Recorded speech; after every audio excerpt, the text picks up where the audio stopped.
Hello and welcome to Sestra-Tainment. Sestra-Tainment. I'm Lenora. And I'm Dee. And we're coming to you today about everything entertainment. Every single thing. Entertainment. Everything. All right, and I am going to go first. And so the first thing that I'm going to talk about is actually the ultimatum. Excuse me, now I'm not even saying it right. The ultimatum. Marry Me or Move On Netflix. I'm like, the ultimatum. I can't even get the word out. Mm-hmm. So the ultimatum. So basically it is, for a while it was like one of the top 10 shows on Netflix. I don't know if it still is or not. I didn't look. I think it probably, I think it still is. It might be, yeah. Ooh. I mean, it's a train wreck. So and people can't turn away from a train wreck. Yeah, you cannot. Exactly. And so for the most part, the premise of the show is you have Nick Lachey, and the way that they make it sound like is that Vanessa did give Nick an ultimatum. Oh, okay. For them to get married. Oh, wow. I think they had been together for maybe 2 years, 3 years, something like that. And she was like, well, I feel like that's not long enough. Though. Well, you know. Yeah, it's not, young people who want to have kids, they press it. 3 years. We've been together for 3 years. Let's spend the rest of our lives together. Yeah, exactly. Because we know each other so well out of 3 years. Yeah. Well, I mean, some people do it in much less. Yeah, you know. So some people get married in like 3 months. So, there you go. Exactly. 3 days. 3 days. Yeah. You know? 3 hours. You never know. You never know what happened in Vegas. You never know what happens there stays there. So and gets annulled there. Yeah. So, but anyway, so there's 6 couples on the ultimatum, and there's 4 where the women gave the ultimatum and 2 where the men gave the ultimatum. And so for the women, it was scenarios of things like, they just have been together for a couple of years. They, were ready to have kids and they want to just get married, and they just want to make sure that they're not wasting their time with the guy that they're with. And plus the guys really don't have good excuses. Like nobody's really coming up to say exactly why they're not wanting to get married, other than I'm not in a good financial place right now to get married, which they kind of, talked about on the show how that's sometimes a cop-out for people to say, when are you ever in the good financial place to throw a wedding or, have children or whatever, like people have done it with less. So therefore, I think that's why they were not letting people get away with that as an excuse. But anyway, and then you had 2 of the men who gave ultimatums. One was because he was with a girl that he had met at a bar. And he said, when she came in, it was like, ooh, love at first sight. He saw her. He was like, man, she's so just sweet. Amazing and so cute. She kind of looks like Cameron Diaz, I guess, a little bit. Yeah. I think you had said that too. Yeah. And so, and then, but she just didn't want to get married to him. She's just like, one person for my entire life. Like, that's what I'm supposed to commit to, kind of thing. And then you have the other couple who the guy put the ultimatum on the woman and brought her on the show because of the fact that he wants kids and she is kind of firm against having kids. Yeah. So the premise of the show is that you come on this show with the person you gave the ultimatum to, the 2 of you break up on the show. You end up spending a week dating other couples on the show, people from the other couple. So you have 6 people. So 6 people. That's not 6 awkward couples, at all. Sorry, 6 couples and 6 women are trying to match with the 6 men and vice versa. And so after a week of everybody hanging out and you watching your love of your life over with somebody else and dating them and things of that nature, then you were supposed to. But wait, when they got to pick who they wanted to date or whatever. Yeah, you would pick. So if we're a couple, like if I'm a couple with somebody, and then like we're supposed to be broken up for the show. Yeah. And I just get to pick any of the random people. You get to pick any of the random people to talk to and date and hang out with. I mean, well, just for that week, you're just getting to know who you might want to hang out with.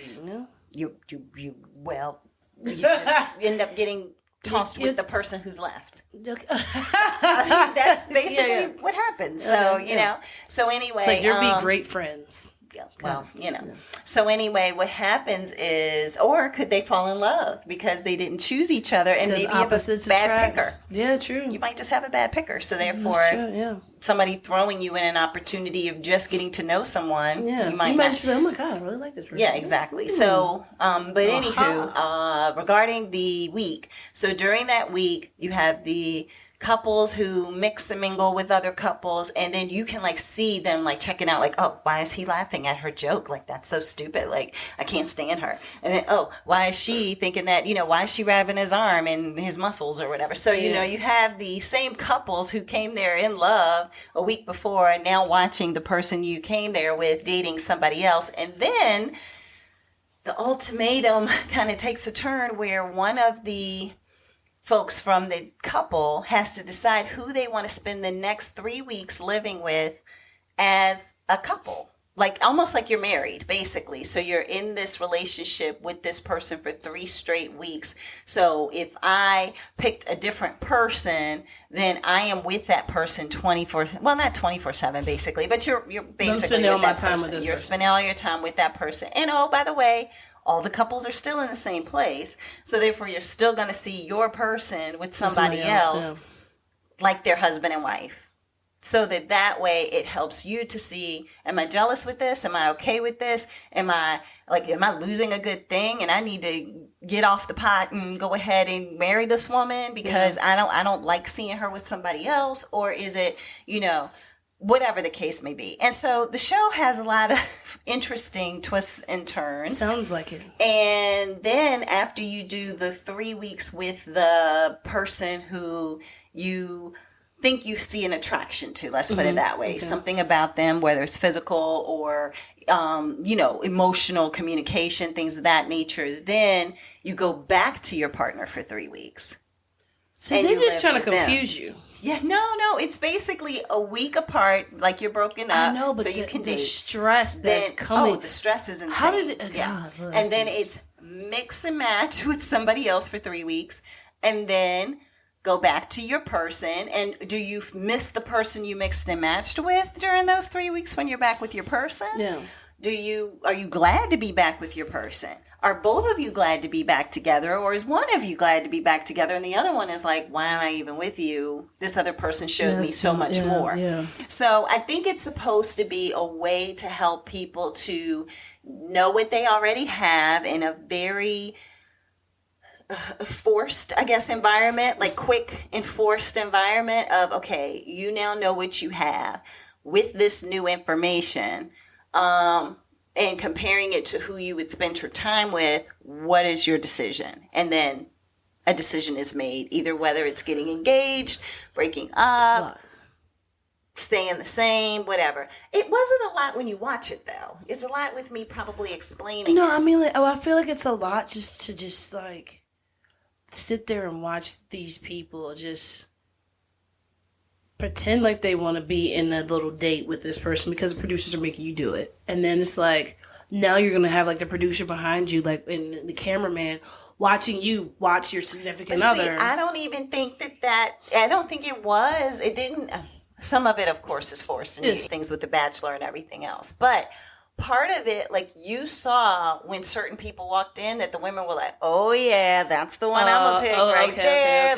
Okay. Or the men are like, oh, I found myself attracted to this one. So before they even got into breaking up, they were already eyeballing some folks. And then some of those couples did end up getting together. So it's like, okay, once they got together, was the chemistry still there? Was it not? Yeah. And then if you're pretending to be quote unquote married for that time frame. Yeah, for the 3 weeks. Does that mean sleep together? Exactly. Wow, how intimate are people going to get? So that's the other piece of this whole show. And then can you be mad if I gave my boyfriend an ultimatum and then he goes there, has to be with this other woman for 3 weeks and is enjoying the full experience of being there for 3 weeks with a quote unquote girlfriend/wife, then how can I be mad at him if he did happen to be intimate with somebody because of the fact that I'm the one that dragged him here in the first place? Yes, true. And now I'm up here feeling like, why in the world did I tell him for us to come here? Because now, But I think a lot of people don't realize that when you give somebody an ultimatum,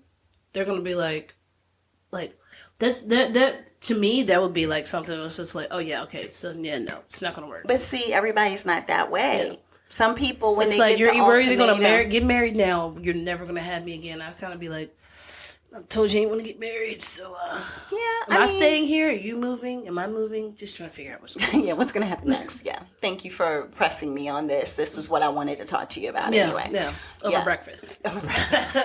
Over tea and crumpets. But so I think I don't know. I don't know what the answer to that is. So I would say that there are some people who need that push for them to be like, do I really want to be back out in this dating world? You know, this is a person who 80% of the things that I want, they have. This is a person, right. This is a person who my family loves. My mom gets along with. It might be the only person my mom or dad has ever gotten along with.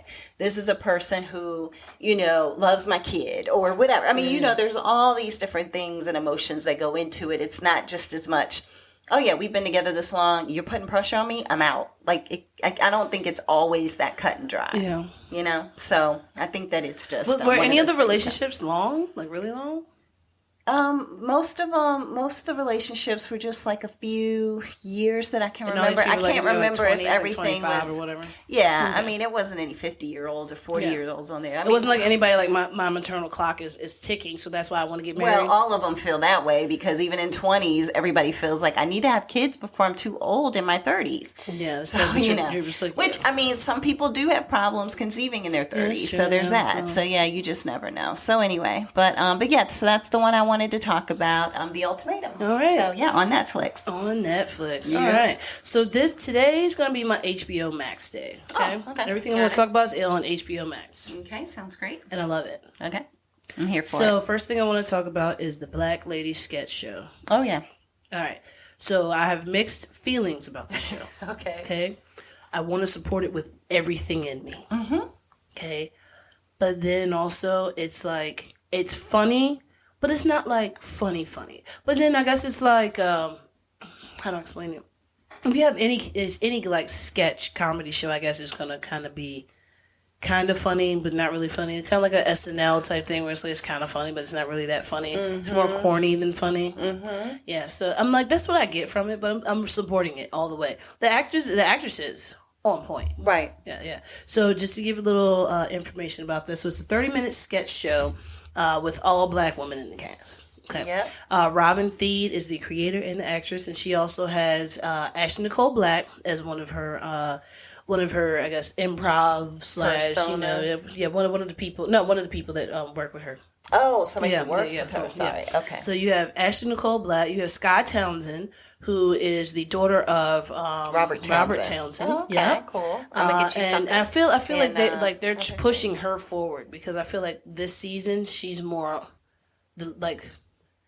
I feel like she's speaking more this season. She has more speaking roles. Oh, okay. This season than last season. Okay. And then you have the hilarious Gabrielle Dennis. She is so funny, and she just you could tell like she's probably just that type of person.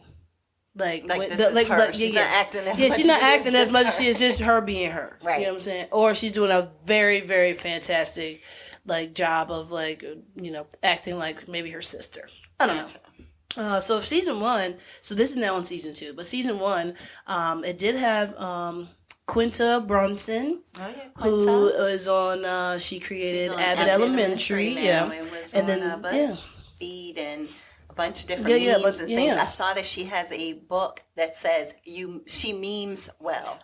Because the name of the book. I was like, that is cute. So good because she had that one that was like, oh, he ordered such and such. He got money. I love that. The money. Yeah. So anyway, but yeah. Yeah, so and then you also have Lacey Mosley. So these are a lot of names that a lot of people do not know, but these are also people who are striving to be like comedians and stuff like that, and work their way up the chain. Yeah, and within their own circles, they're very accomplished. Absolutely. It's just that they're not household names. Yeah, that's all it is. Yeah, like these people still like sell out. Their comedy specials, comedy shows like that. It's just that we don't know them like that. Right. But all right, so the show also has like the guest stars that come in as well.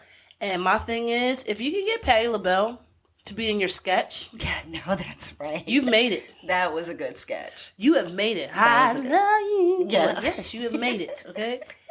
Like it was just like they have so many people that that come onto the show, and I think Robin Thede did really good at having a show like Right. And I was kind of worried about it because at the first season, I watched it and I was like, "Ooh, I'm support. This is what I'm talking about." Mm-hmm. And then I started watching them, and then I was like, "Wait, this isn't gonna work for everyone." No. Like so. It's a certain type of comedy. Yes, but then also it's what I do like is that it does focus on the black comedy. Mm-hmm. But the only thing is, in order for it to stay on, like, black people have to watch it. Right. It have to be like fecking with it, like so much of it. Like you have to always watch it and like be all about it. Right. Because if not, it's gonna get canceled. It's gonna get canceled because it's the comedy is gonna go right over all other races. Yeah. They'll right over their head. Right. You're gonna be like, wait, what is that? Yeah.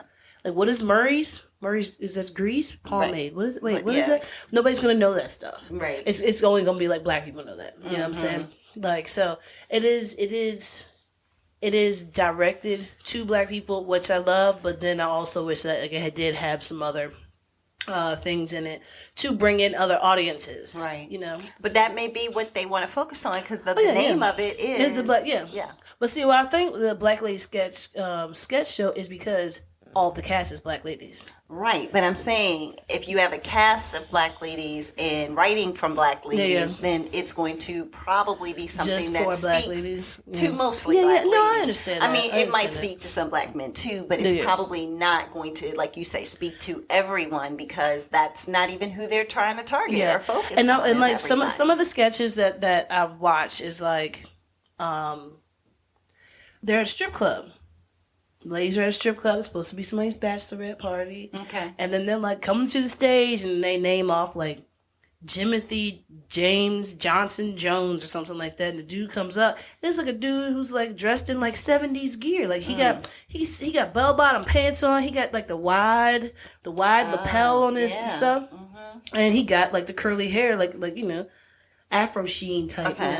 And then like the girl's like, "This is my bachelorette party. Who is this?" And it was like, "Girl, like, this is the man from the Murray's can."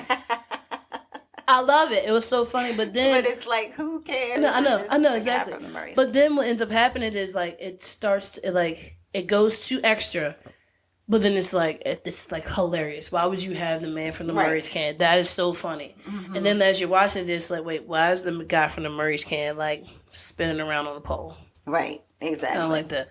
And then it's like, all right, now why did the guy from the Murray's can, why did he rob them all and take all their wallets? Oh my God. So it's like, so it's a little bit too all over the place. A little bit. For some of the skits. Yeah, for some of the skits. Yeah, some of Patti LaBelle one I really did. Oh my God, yeah, it was hilarious. I think that one was really, really great. Yeah. And so I've watched, I have only watched part of season 1. I did not watch season 2. Yeah. But season 2 is only in its 3rd episode. It might be 4th maybe tomorrow. Oh, okay, but as I have always said, I'm not a huge comedy person. So therefore, that's true.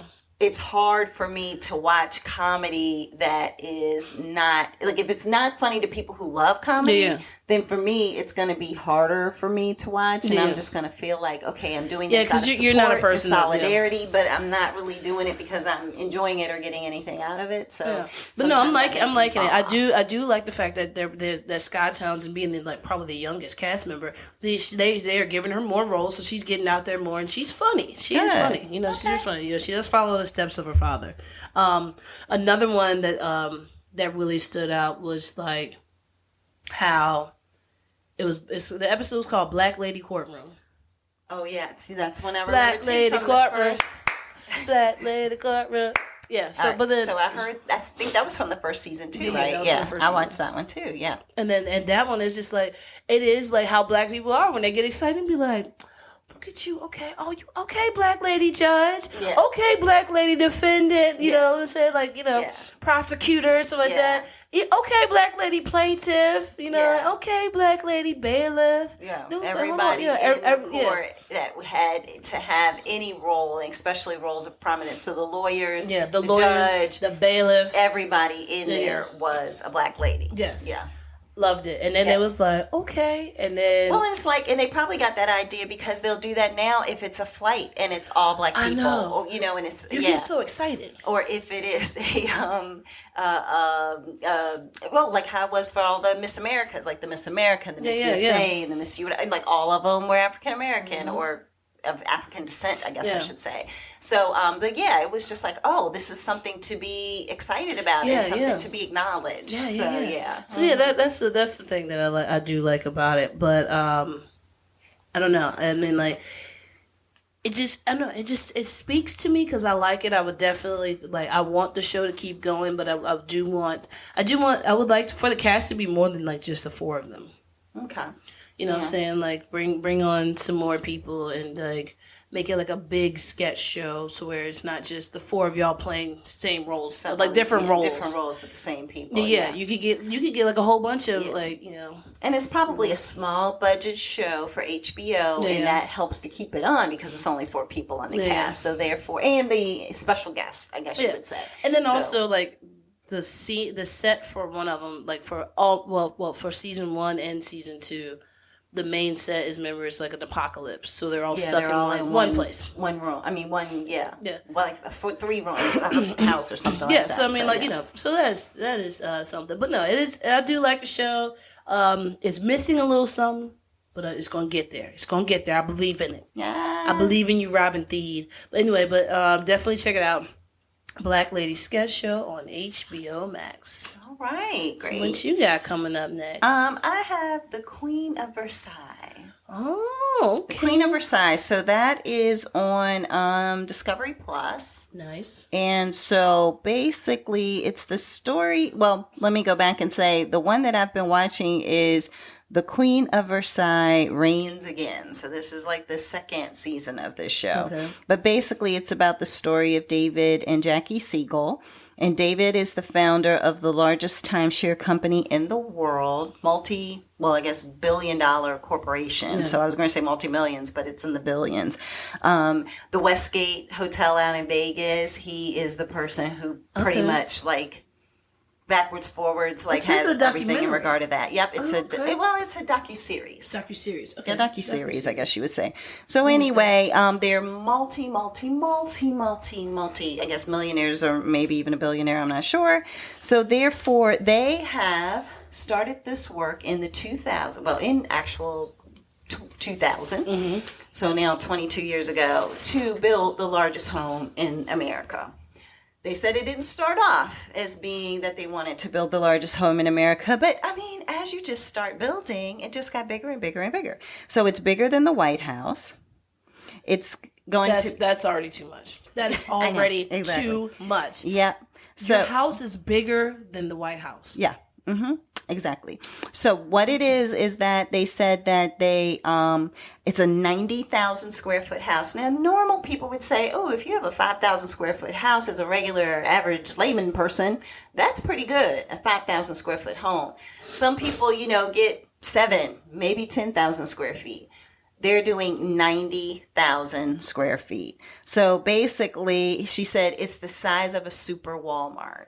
No. Yep. No. It's the size of a super Walmart. But they said that it'll have 2 tennis courts in the back, 30 bathrooms, full-size baseball field, a helicopter pad, 10 kitchens, a nightclub, bowling alley, and... A nightclub? Okay. Continue. I'm sorry. This is for their kids because they have 8 children together. Okay. So, and they want all the kids to live there with their families. So that's why they have to hurry up and start building this. Everybody's going to have their own wings. Now older because, like, when they started, some of their kids were like 3 and 4, and now they're like 26. And the house still ain't done? The house isn't even close. So this is the story. God. So the house isn't even close to I didn't know it was the story of the house. I thought it was like the story of how they built their empire. No, it's the story of the house of Versailles. Okay. So Versailles is a place in France for anybody who may not have known. So there's this gorgeous, like, big place in France. Yeah. And so basically she went there, saw it, and said, oh my gosh, I would love to build a house that reminds me of Versailles. So they came to Florida, I believe, and started building on this massive construction of a house. It is, I forgot how many acres of property that it's on, and it's near the water and all of these kind of things. And so they started it in the early 2000s. And, when it's 90,000 square feet, it's going to take a while to build. It's a lot of different people who need to come in regards to. Did they build it from scratch? Well, I mean, he didn't physically build it, but yeah. No, I mean, it wasn't a house there at all. Mm-mm. Okay. There was no construction, so they built it all from the ground up with various architects, various just people. And it's everything from the marble that they had flown in from Italy that had to be on the outside of the house, not even just on the inside of the house. All of the beautiful $100,000 stained glass window of a peacock that they have to have inside this house. And the bar that they had come from an actual Irish pub that was going out of business or being demolished or whatever, and they had it flown all the way over so that it could be in this house. And then they have all these antiques. So they're a huge antiquing shopping people. Okay. So they have literally Some people should just not have money. So, yeah, pretty much. But so these folks, they actually did so much antiquing that they probably have $3, $4, $5, $6, $7, $10 million worth of antiques in their basement of this house. And so it's like statues worth $30,000 and picture frames worth whatever. I mean, it's just so frustrating to see how they basically have been living. And then the bubble crashed of 2008. So all the money that they were investing into this house and all the money that they were able to spend and all the private jets and all the helicopters and all the whatevers, all kind of had to go away because he said they kind of went from a riches to rags because of the fact that the bubble burst for the stock market in 2008 caused the recession, and all the multi-millionaires and billionaires lost a bunch of money in the stock market and with business and things of that nature. So they had to stop building on the house since 2008. And then just recently, and then they had a whole show, let me go back and say, about her trying to live on a budget, which isn't even a thing because she's still buying diamonds and still, going to a Target, but she's spending like $10,000 in a Target or something. It's just, there's no stopping her from not being excessive, I guess you would say. Now, the funny thing is she talks about her growing up in humble beginnings, how she was just a poor little, small town girl who grew up and decided to go to school, and she became an engineer. So she got her engineering degree, and then she decided, you know what, I'm going to join a pageant. I want to do something different than most engineers would do. So I'm going to be a pageant girl, and she won Miss, I think it was Florida. And then he saw her at an event where she was Miss Florida, and he's this wealthy 30-year-older man.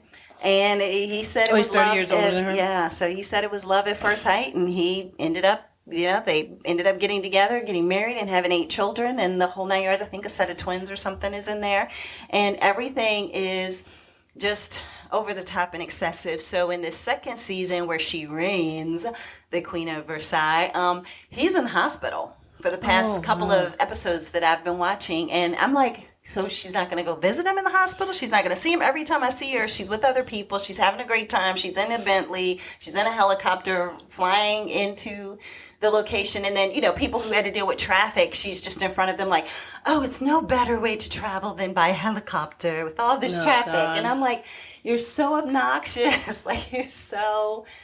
This is not the way that people should be, especially this is post-COVID too. So then you have where I think she's pretty much trying to say she can't visit him because of COVID and things of that nature. Yeah. But it's just a weird dynamic of when you're watching somebody who is so uber wealthy that they just are so disconnected to everything. Like at one point when they thought they were going to lose Versailles and have to sell it because they weren't going to be able to finish it, she told her maid, well, at least you won't have to worry about cleaning a house this large. That's how disconnected and it's just out of touch these folks are. So anyway, the funny thing though in watching this show is that it doesn't seem like their children are all that disengaged. Like their kids are just like, Yeah, mom is excessive. She's extreme. She's over the top. They literally went to a bird sanctuary so she could say that she could buy flamingos from the bird sanctuary to have on her property. if did they have nannies? Like, did she have a nanny for her kids? I mean, wouldn't she? No, but this might be why her kids would be like so different than her, because they probably spend all their time with the nanny and not really much time with her. I don't know. I didn't pay that much attention to anything from the first season as much as I did the second season. So they may have spoken to that a little bit more. But yeah, so anyways, the Queen of Versailles, if you want to watch abundance, exuberance of wealth. Are they living in the house while they're doing construction? No, they can't. It's leaking on top of the antiques. There's marble that will literally fall off the outside of the house. They have a whole other like there's marble that will fall off of the outside of the house and hit you on the head and kill you, like, because it's that heavy of marble that is literally, they put it on the house. Whoever put it on the house didn't do it correctly, so it's all falling off. So they may have to now, all this expensive marble that they put on the house, they may have to actually remove and take off. But what was your question? I'm sorry. I know. I was saying, like, did they have where was their home at? They are actually living in a home that is, I mean, it's still a nice big house, but it's not Versailles size, where they're living right now. But they still have a lot of great amenities in their current home. So I'm trying to figure out how much her she husband wants is birds worth. in her house. David Siegel, you can look up his personal net worth. But yeah, so it's just massive. It's excessive. It's kind of gross to see because of the disengagement. And it's like they have a foundation that they're doing, so they are doing some good work. They unfortunately had a child, I think, that overdosed from drugs.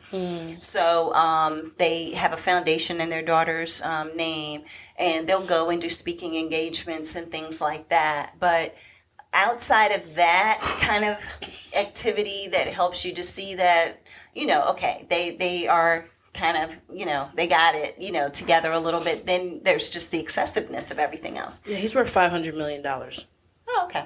Yeah. So that's why they can $500 build million. House. Yeah. Of course. Like, she can do whatever she wants. She literally has a diamond necklace that says Queen of Versailles on it. Like, that she can wear around her neck, like, Snoop Dogg. Like, it's a blinged out necklace that she wears all the time. And then every time she goes somewhere, she's like, oh, honey, they've seen us. They know about us. She's going around with her daughters or her kids or whatever. And it's like, oh, they know about our house. How would anybody not know about your house in Florida? Like, you've been building this house for 22 years. Yeah, that's the size of a super Walmart. Right, that you've been building for 22 years. So, anyway. You think it's ever going to be finished? Going to get finished?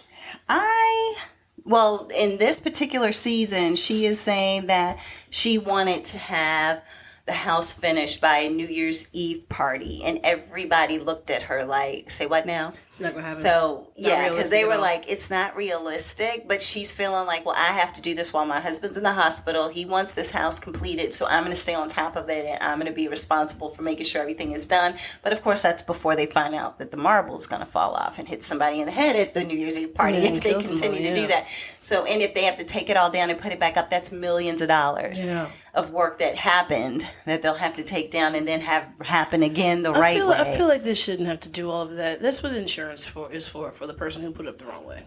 Yeah, potentially. And then that's the thing, too. She was like, I don't even know who did it the first time the wrong way because I wasn't involved. My husband was. But we've had so many contractors come and go, and this person did this and this person did that. And are we even going to know who did which parts? Because they said over the years, a whole bunch of people have gone. And I didn't know there was a real person called Bob the Builder. But that is literally they had his name, like Bob the Builder. Like, that's how his name comes up on the screen. And then they have an interior decorator. And then they have, like, people who are just really, like, electricians and people who are the paint people. Like, it's just so many different groups of people who have to be in this house at once to get things done. So you're seeing some progress, but still, it's like, there's a lot of work that needs to be done. A lot that needs to be done. So, not to mention all the birds that she wants to have outside. Like I said, the flamingos that they told her, you got to get a permit. And then she's like, a permit? Like, to have birds in my yard? Like, that just doesn't... Yeah, they need... But it's like, hello, like, you have to make sure that they're, number one, going to live. Properly taken care of. That they're properly taken care of. That they have enough water that's going to be on the property. Are you on a lake? Do you have, something... Yeah. And then she wants toucans. So then it's like, all right, they have to match the furniture that she's going to have in the house. So then there's that whole expedition of trying to find the toucans. And yeah. And they're going to get how big? Oh, I didn't know they would get that big. I don't know if I need those big birds. It's just... excessive. I'm done. It's excessive. It's excessive, and I'm Seems done. like but the Queen of Versailles, again, if you're interested in seeing how the wealthy live, it gets no more wealthy in a way in which it's documented for you to see than the Queen of Versailles. I'm kind of excited to see if it actually gets finished. Gets finished, yeah. Like if it gets finished, that'd be pretty cool. Yeah, I mean, yeah, because she said she wants to throw a huge party, the A-listers, the best of the best. Yeah. No, but I'm saying, like, that's the only way we'd see it is with this big, huge party, because we're not going to get invited. Yeah. So, I mean, that's how the cameras will get in there. I'm thinking, like, the future. Who's going to buy that? Who's going to buy that house? Who's going to buy a house that took over 22 years to build, 90,000 square feet with 12 kitchens? Is that what I said? Yeah, 12 kitchens. Okay, yeah.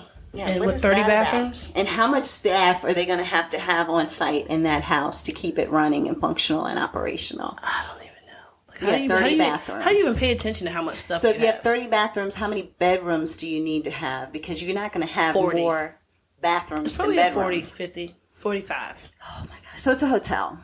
Yeah. Anyway. All right. That's it. Queen of Versailles. And what is it on? It's Discovery? On Discovery Plus. Okay. Yep. All right. That's all right. Excessive. What you got? All right. So I have The Batman. The Batman. Yeah. So I just want to let you know I tried to watch this movie quite a few times. I have not heard much about it. I haven't seen it, but I haven't heard like people like, oh, you have got to see the Batman. Yeah. So I kind of figured it may not be exceptional, but I also haven't heard people say what you just said. Yeah. So I don't. Every time I tried to start watching it, then I was like, all right, I'm watching it. All right, now I'm asleep. It's watching me. Oh, well, maybe you were just tired. Maybe it was the time of day. No, I feel like every time I tried to watch it, I kept falling asleep. I had to watch it in part one. And that's like, I'm really gonna fall asleep and then get up and then watch the rest of another day. But I mean, like, how is the acting? All right, how was Robert Pattinson? I don't like him. Pattinson. Sorry, yeah. I didn't like him as Batman. Oh really? Who's your favorite Batman? Just same one as yours, Michael Keaton. Yeah, that's what I'm saying. I don't get all the Christopher Bale people. Anyway, I digress. Go ahead. I just don't like the way Christopher Bale talks. Right. Because I don't like lisp. Yeah. Well, and he whispers. Yeah. He barely talks. Oh, wait. That's what I was going to start off as. Oh, sorry. This is the Whisper movie. Oh, everybody whispers. Everybody in the movie is whispering. Lieutenant Gordon is whispering, and Lieutenant Gordon is played by. All right, let me start off. Get your thing going. Okay, so the cast is good. I like the cast. Okay, the people are good. So you got Robert Pattinson, he's playing Batman. Mm-hmm. Zoe Kravitz is Catwoman. Jeffrey Wright is Lieutenant Gordon. Okay, you got Colin Farrell as the Penguin, killed it, and you have Paul Dano as the Riddler. John Turturro as Carmine Falcone, who ends up being like he's one of the. It's a whole bunch of like villains in this. Yeah, that's what I was gonna say. Why so many villains? I don't know. Because it's Gotham. Yeah, but normally he's only dealing with like two. Yeah. Well, it's like Mr. Freeze and the Riddler. Those are the two. You know, something. But no, because then Poison Ivy was in that one too. Maybe it is three. All right, and then you had Andy Serkis as Alfred and Peter Sarsgaard as was it D.A. Coulson? Oh, okay, gotcha. So the reason I call it the Whisper movie is because as Robert Pattinson is whispering his whole all of his script, now it's like Jeffrey Wright was just like, I'm gonna whisper too. And cause he already has that raspy voice. Yeah. But now it's just like they're in a whispering, heated argument. Well, I'm not gonna take that anymore. Yeah. Well, you're gonna have to take it. I swear that is how it is. That is how it is. And it's like every man on the movie whispers at one point or another. Except for the Penguin. No, the penguin. Except for the penguin. Because the penguin's loud and excessive, you know. Yeah. Yeah. All right, so yeah, I tried to watch it a bunch of times. I just couldn't focus. Maybe that's what is it on again? It's on HBO Max. Yeah. Everything's HBO Max. Max for you today. And it would not keep my attention at all. And I don't know why it wouldn't keep my attention. It was just like, how it starts off is like you're looking at Batman and you're kind of like, is he a little crazy? Does he need Jesus in the padded room? Oh, wow. Yeah, because it's like, I don't know. It's just so much. It's like, it's, my brain hurts. Not saying words isn't good for a podcast. I know, but I mean, people feel my frustration. People who have watched it. No, not even watched it, just understanding, like, okay, so, like, the scenes are him, like, the opening scenes, like, him, like chasing some people or whatever, but he is he's not the nice Batman. I'm beating everybody up. So he's a dark Batman, like the Dark Knight. Yeah, it's like the Dark Knight, but he's like, the beginning, he's like beating people with his forearm. And then later on, he's like, no, you can't kill that person. Well, he didn't kill him. He just beat him to death. Well, not even to death. Beat him to the hospital. I don't know. I didn't see him anymore. So I don't know if he died, if he made it. I don't know what happened. Not bad. But it was like, he's not just gonna randomly kill people. But it was supposed to be like the bat symbol is what they use to scare everyone. So if the bat symbol is up, then it's like all these people who are out doing bad are gonna see the bat symbol and be like, oh my god, maybe that's for me. Oh, and then run away. Yeah, and then they run away. But action is really good. Okay. Action is really good. Paul Dano did amazing as the Riddler. Now, this is not like... Never really be this. No, this is not that Riddler at all. He doesn't even say that. Oh. Does not even say it. I don't even...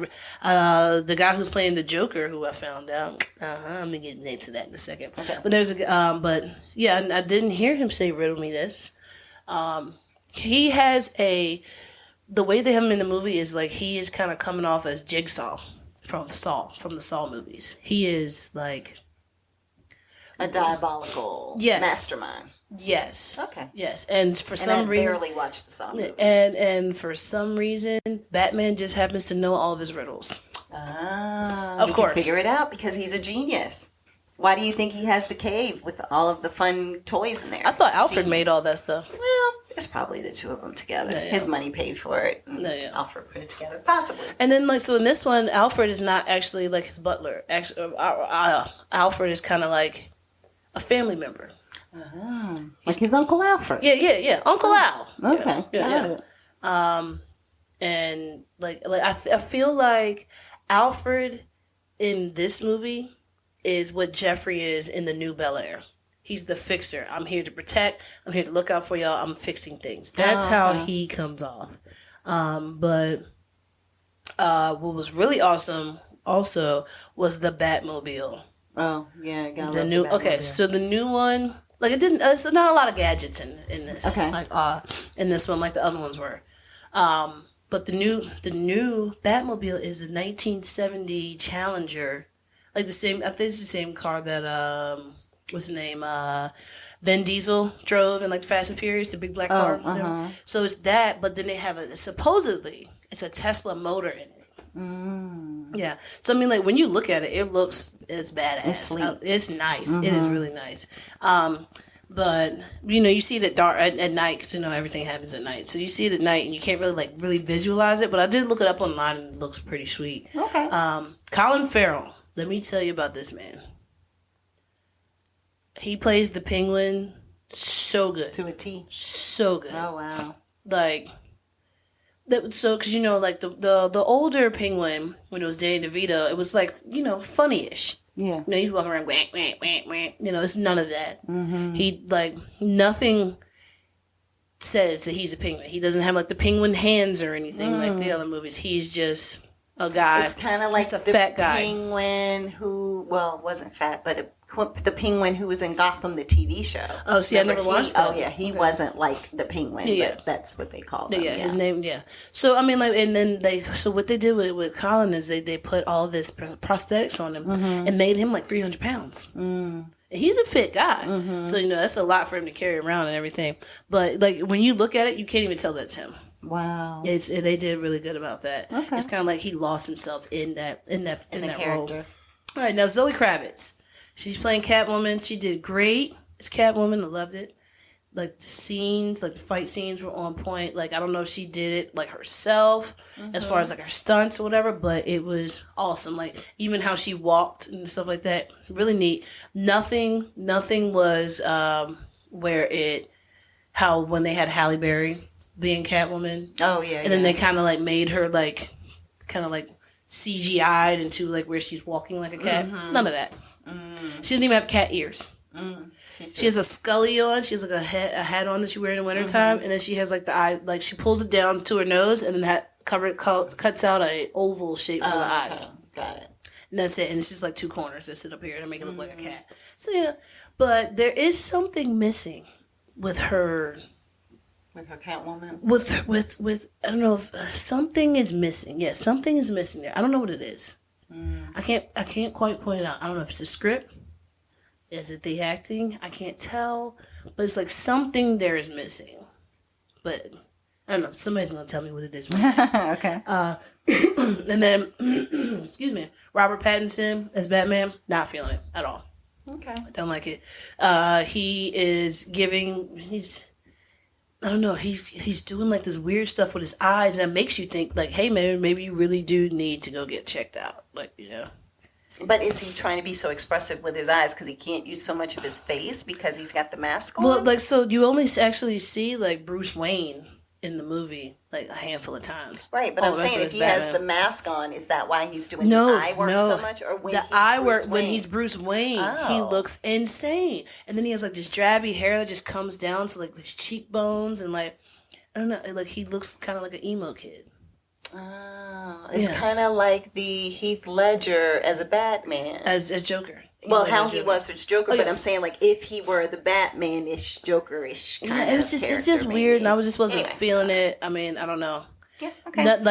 And it was like how what was his name? Alec Baldwin. Yeah, I mean, not Alec Baldwin. What's his name? Ben Affleck. Oh, Ben Affleck. Batman. Him being Batman, I could see that because like he's actually like he got the suit on and everything. He's going out there fighting crime. This one, it's like the Batman is actually just this guy who's just like a little off. Okay. He's going around. He's helping the police. So that's how I kind of see this. But definitely the Penguin and the Riddler made the whole movie. When Batman was on the screen, I was kind of like, all right, whatever. I had to keep turning up the volume to hear what he said. Also, and then turn it back down. And then turn it back down because he would be like. He'd be like, "What did you just say?" And then it's like, "Wow!" Because he hops on his motorcycle. Yeah, so it's like, oh, okay. But yeah, check it out. The Batman. It's on HBO Max. Watch it or don't. It's whatever. Okay, sounds good. Glowing review. Yeah. All right, so I'm going to talk about something very quickly called From. Oh, so I didn't plan on watching From, but two people, shout out Terry, shout out Felicia, aka Peaches, our cousin. Shout out Peachy. Basically said, hey, are you watching From? Like both of them were like, are you watching From? You need to talk about it on the podcast. So I'm going to talk about it quickly because it's a very weird show. Yeah. That it starts off on Amazon for free. Okay. First 3 episodes. So anybody who's paying for Prime, you should be able to. I saw the first 3 episodes, and then after that, you have to pay for Epix. Okay. So it's officially on Epix, and I think it's the best show that probably Epix has ever had. But wasn't The Godfather of Harlem on Epix? Oh yeah, that was on there. That's right. Okay. So anyway, in regards to this, all I'm going to share is a little bit about the first episode. Okay. So the first episode, it is a family in Winnebago traveling around the country, and they come on upon this tree in the middle of the road. And this tree in the middle of the road stops them from being able to continue on their journey. So because of that, they get out the car, they're looking at the tree, and then all of a sudden these crows are just in the air, and you're like, what the heck is going on, right? So they say, all right, well, let's make a U-turn. We saw the interstate a few miles back. We'll just go around the tree. So they get in their Winnebago, they keep driving, they come upon this small town. And they're like, okay, little tiny town, sure, whatever. Yeah, so then they say, all right, well, let's get some directions from here. Well, there happened to be a funeral going on. So they stopped and, we're like, oops, sorry, but yeah, can you just give us directions? And so there's a sheriff. The sheriff is, I don't know his real name. I should have looked him up. He is the guy who is on Oz in the wheelchair. Yeah. That's, if anybody's watched Oz, yes, if you could look up his name, because I totally forgot to do that. But anyway, so, but he is an actor that you've seen on a few different things. I can't pronounce his last name, so you're going to have to say that. You're so funny. Harold. Okay. Harold Pentano. So I think that's it. I don't know. My eyes are kind of bad. There's no T. Perr. Oh, Perno. All right. So anyway, so he is the sheriff. And so basically he says, how do you get to the interstate? Is there a question? And he's like, just keep on around and you'll see it, or, it'll make itself known to you or something to that effect. So then they're like, okay, fine. So they drive, they come right back to the same town. They drive, they come back to the same town. They back up, they go backwards, they come to the same town. They cannot get out of this town. So as they're going down the street and trying to figure out how to get out of this town for like the last time, this car starts coming right toward them almost head on, and they end up having to go off the road. Flipped over into a ditch, unfortunately, and then everybody's hurt, inside. Fortunately, everybody lives. There's a little bit of drama with the kid in the car because there was a Winnebago. Who straps themselves in a Winnebago when you're in the back, exactly. So therefore, one of the kids gets a little hurt. But for the most part, everybody makes it through, and then you're like, oh, okay, good. Excuse me, because you think something terrible could happen because something weird is going on with this town. So then all of a sudden they say to the mom and the daughter of the Winnebago, they say, all right, we're going to get you back because it's getting dark. Okay. And everybody's like, okay, what does getting dark have to do with anything? And they're like, we just got to get back before it gets dark, before the sun sets. So then the people who can't get out the Winnebago, the father can get out, but the son can't. So the father stays with the son in the Winnebago while a doctor / I guess a resident of a... EMT resident. She actually stays, and the sheriff. So they all stay in the Winnebago. They close all the blinds. They put up this little thing that looks like I don't know, from like the Survivor show, the little like tokeny kind of thing, so they end up putting that up near the window. And then the guy is like, what are y'all doing? What's going on? Like, what is happening?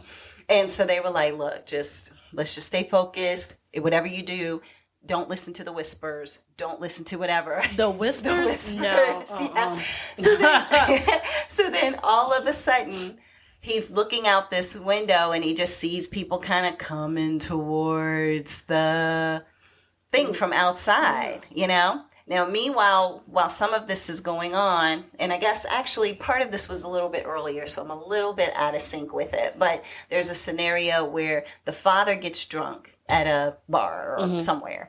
And so the wife and the daughter, like out on their porch, and the sheriff does go through the town with a bell in the first episode to let everybody know it's coming up on nighttime, people. So therefore, everybody knows to go in the house. Everybody knows this is what you got to do. So the little girl and her mom, they're at the house. The girl's like, is daddy coming home? And she's like, daddy sometimes gets lost.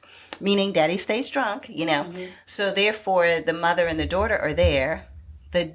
All of a sudden, everything's closed. The token is up, the whole thing, because everybody has to have one in their house. And so, yeah, it's almost like, Passover. You have to have something so it passes over you. But it doesn't really, I guess it might not pass over you, number one, if the token isn't in the right place. And number two, if you leave the door open. They can't come in unless you let them in. These things, whatever these things are, because I'm not saying what they are. So anyway, so then this little girl, she's hearing this voice outside the window. And she's like, hi, such and such, like, Megan, it's your grandma. Come on. Open up the window, Megan. Come on, Megan. Come and talk. Let's play. Oh, that's freaky. Oh, no. And so the little girl is like, I'm not supposed to. And the grandma's like, no, you can do it. Come on, Megan. Just come to the window. So she goes to the window. She opens it. Old lady's at the window. And she's like, you're not supposed to be here or something. You don't look like my grandmother. And she was like, no, I am, whatever. So this lady is just talking and making you think that it's who you love that's gone. Like somebody who's passed on and is gone. And then that's when all the fun and excitement begins. So I'll just leave it at that. Like I said, I wasn't going to talk about it long. So, but yeah, this is From. So it's basically just I have a theory on what they are. Sci-fi, thriller, slight horror, but not. It's more mystery thriller than horror because I'm not a big fan of horror stuff. It's very suspenseful, but it's not like jump out and get you kind of stuff. It's more like the creepiness of knowing that people that you know could be right outside the window. And that's why everybody closes the blinds, because they said in one of the episodes, it's easier to reject them when you don't see them. But when you see it and you're like, oh my gosh, that's like my high school sweetheart that I haven't seen, or, somebody that is passed on, then it's much harder to not give in to it. And it almost seems like in a little bit of a way that when they're whispering to you or talking to you, that it messes with your head a little bit, like. Oh, okay. Like it's kind of like a trance. Make the best decisions. Like putting like in a trance or something? It wasn't really like a trance. It's more like a control, maybe? Okay. I don't know. I honestly don't know. I already know what they are. Well, then I'm not going to say what it is. Yeah, we can't say what it is. But anyway, I know. So that's From, which again, first few episodes are on Amazon, and then after that it goes over to Epix. But it's weird, it's strange, it's supernatural, but I actually am probably going to binge the rest of it now. Oh, Terry gave us a good one. He did. Good for him. Terry. We don't always have the same taste, but this one was a good one. So I have to let him know I'm starting to watch it. Yeah. All right, and the last one from you, sis. All right, my last one, Minx. From HBO Max. I think this is also I think if you just have Cinemax, I think it's a Cinemax original. Okay. Or they call it Max. It's a Max original. So Minx. Okay, I'm just gonna let you know it's a lot of people in this movie that you've seen before, but you don't really know. Okay. Well, it's not a movie. It's a TV show. I'm sorry. Ophelia Lovibond. She's a British actress. Okay. Jessica Lowe. Jake Johnson. All right. So look, a lot of people know Jake Johnson because he's that funny guy on that show. Oh, you ever seen the show New Girl? That funny guy. He's the guy on there. Okay, gotcha. Okay. The movie Tag, he's the guy on there, and then like the 2017 remake of like The Mummy, he's on there too. Okay. So, but no, he's a funny guy. He's a pretty good actor. So just to give a little bit of insight about this, this is about a 1970s women's empowerment kind of show, but it's in Silicon Valley. Like the porn capital of the world. Was it? I thought it was the internet capital was Silicon Valley. But maybe it was that too. I don't know. Continue. Yeah. So basically there's a feminist, her name is Joyce, who's played by Ophelia. She wants to have nothing more than to have a magazine that empowers women to stand out and to so they can just not read what is it? The Better Homes and Gardens or whatever. Mm-hmm. You don't have to read Cosmopolitan. You're better than this. You don't have to be barefoot at home and pregnant. What does she want them to read? She wants them to get to know, hey, you don't have to do stuff just because your husband says you have to. You have your own mind. You use your own mind. You do, you do stuff. You have interests. You do those. Don't let men like make you feel like this is all that you're good for. Gotcha. So that's how her magazine is. So she goes to like this little, I guess it's like a magazine conference. Yeah, it's like where all these different magazine publishing companies get together, and they try to get people to give them like a little like 3-minute elevator, with your little elevator pitch, and they give that, and then they just pick a magazine to go ahead and start. So every magazine said no, because every magazine was owned by men. And then this one guy named Doug. It's like he looked like, one of those like sleazy guys, you know what I'm saying? Like this just like hangs out and like cat calls women. And he's just like, it's like, hey, is it your first conference? He's like, yeah, you're going to have fun. But, what are you talking about? She talks about it. And he's just like, oh, okay, yeah, good luck with that, though. Yeah, that's great. It's good luck. And then come to find out later on, they bump into each other. And he's just like, hey, I just wanted to talk to you about your magazine. He's like, I actually read it. The one that you had made yourself. He's like, I actually read it. She was like, you read my magazine? He said, yeah. He said, I love everything. Every single thing that you have talked about.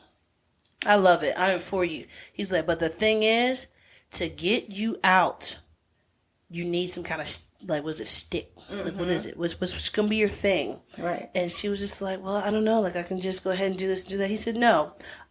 So, look, I have this little magazine that I do.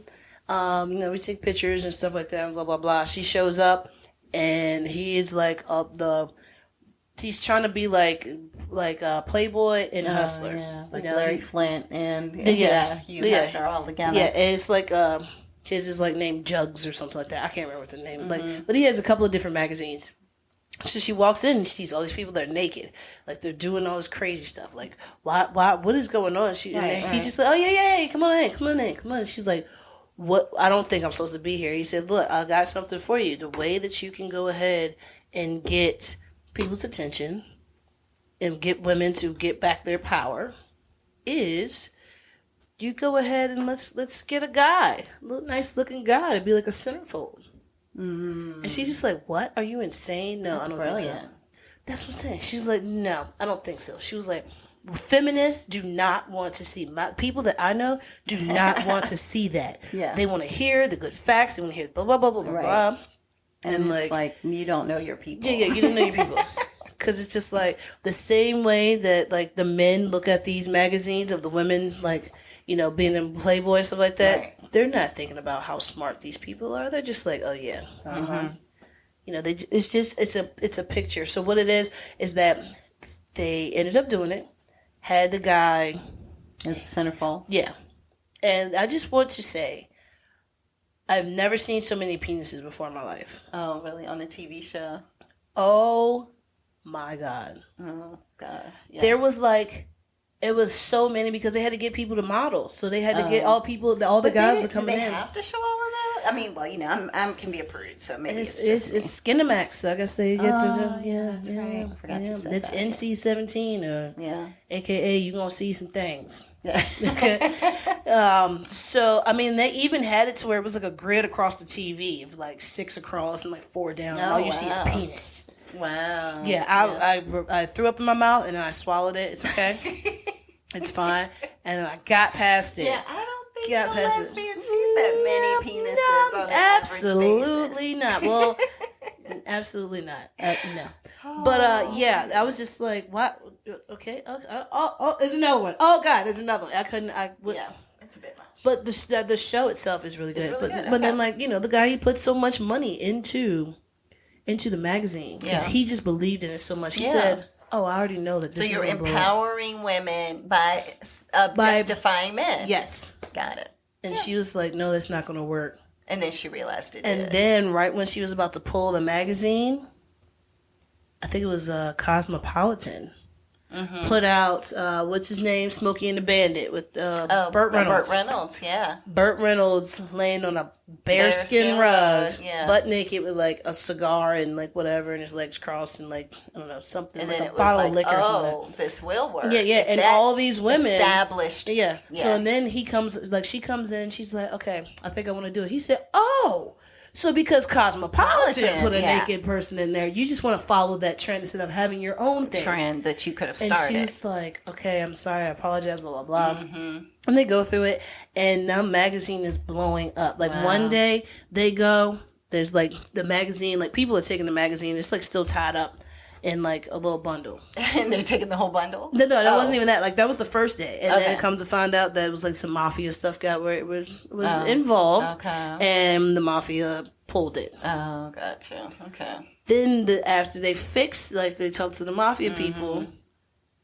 Then they went back and it was like, hey man, look, I thought we could, I thought you said that you were going to put them out this time. It was like, oh yeah, we did. We already sold out. Oh, they were. It was like, yo, you just opened. It was yeah. like, yeah, we did sell out. Like all these people came now and are getting it. Specifically to just get that magazine. Yeah. Okay. And the name of the magazine is Minx? Minx, yes. Okay, so that's why the name of the show is Minx. But I mean, it's so good. I think it's really clever how like they put that together. And I think it is based on a true story. I don't know for sure. I'm going to have to do some more research about that. On that. But I do like the show and it's really cute. And then because like when you go into where they make the magazine, stuff is everywhere. Things are happening. Like you just like I don't even know where to look. Right. It's a lot going on. There's so much going on. But then you have this one black lady and she's just holding the whole place together. Yeah. She's running things. Yeah. Okay. Yeah, but check it out. This is definitely a go-to. HBO Max, Minx. It's great. I mean, I like it. I think that everybody will enjoy it. Okay. Yeah. Well, as long as you don't mind seeing 500 penises on TV. Oh, all at once. Goodness. Oh, gosh. All right, everybody. Well, I think everything that could be said has been said. Yeah. So, on that note, thank you all for listening to Sestra-Tainment. We'll talk to y'all next time. Bye.